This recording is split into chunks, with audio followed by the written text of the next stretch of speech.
Let's tackle a heat exchanger problem. So in this case, I've drawn two fluids. Fluid 1 is white and has a velocity v1. Fluid 2 is blue and has a velocity v2. They're allowed to interact as long as they're near one another, and the way that they interact is to exchange heat with one another. So that's where it gets the name heat exchanger. As we'll see in a minute, we'll need to know some other properties to set this problem up. Heat exchanger problems are generally difficult to set up, but not that tough to solve once you have all the givens. So it'll take us a little while. Let's go through meticulously. We're told that this is a steady flow, okay? That means it'll be a steady state for both fluid 1 and fluid 2. We're also told to ignore kinetic and potential effects. We'll talk about what that means. It's insulated from the environment. It seems weird to have a heat exchanger that's insulated. All that means is that we're considering the entire thing to be the system. So obviously, fluids 1 and 2 are not insulated from one another. That would be a very bad heat exchanger. That would inhibit heat exchange. But we do want both fluids as a system to be insulated from the rest of the environment. Okay, so we also know that substance 1 is an ideal gas. We don't know what it is specifically, but it's an ideal gas. And we also know its mass flow rate. So m dot 1 is 5 kilograms per second. We have to subscript things 1 and 2 now because we have two different fluids in our system. We're also told the specific heat of fluid 1 at constant pressure. Okay, we're going to need to use specific heat, which we haven't done in a while. Substance 2, we're told, is refrigerant 134A, and we're given that it's a saturated liquid at the inlet and a saturated vapor at the exit. So as a result of passing through this system, we transit across the vapor dome from being a liquid to being a vapor.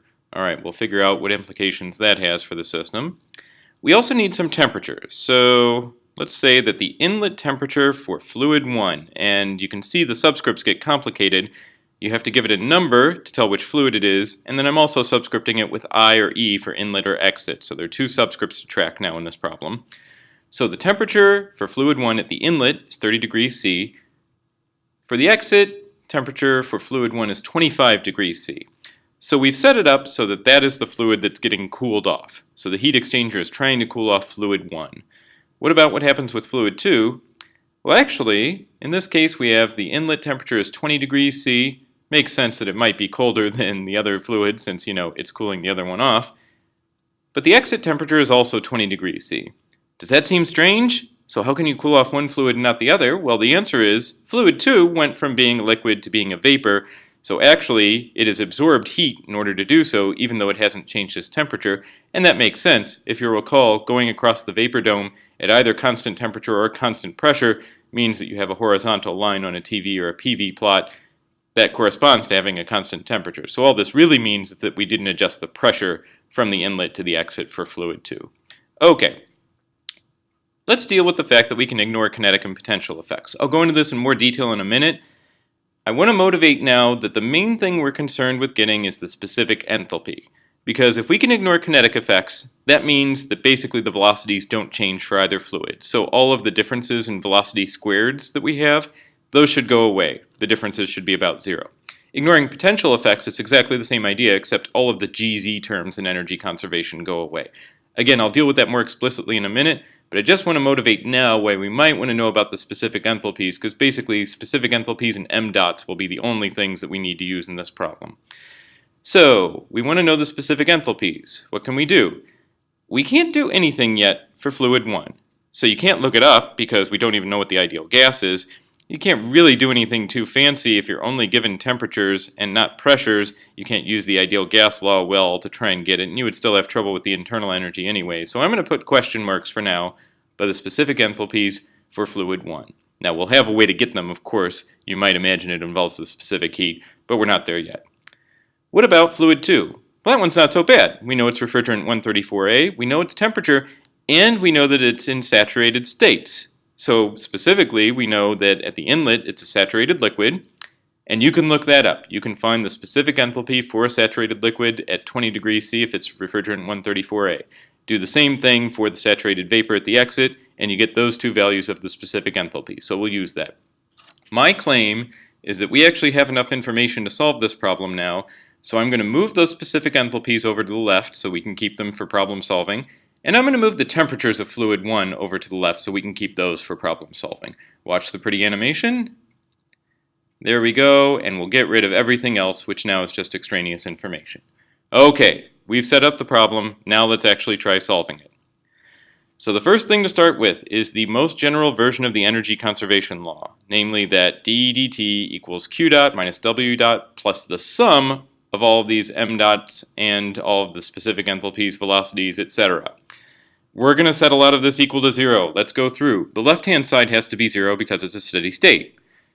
Q dot is 0 because it's insulated from the environment. Remember, Q dot CV is referring to heat exchange with the environment. That is approximately 0 for something that's insulated. There's no mention of work, so W dot should be 0.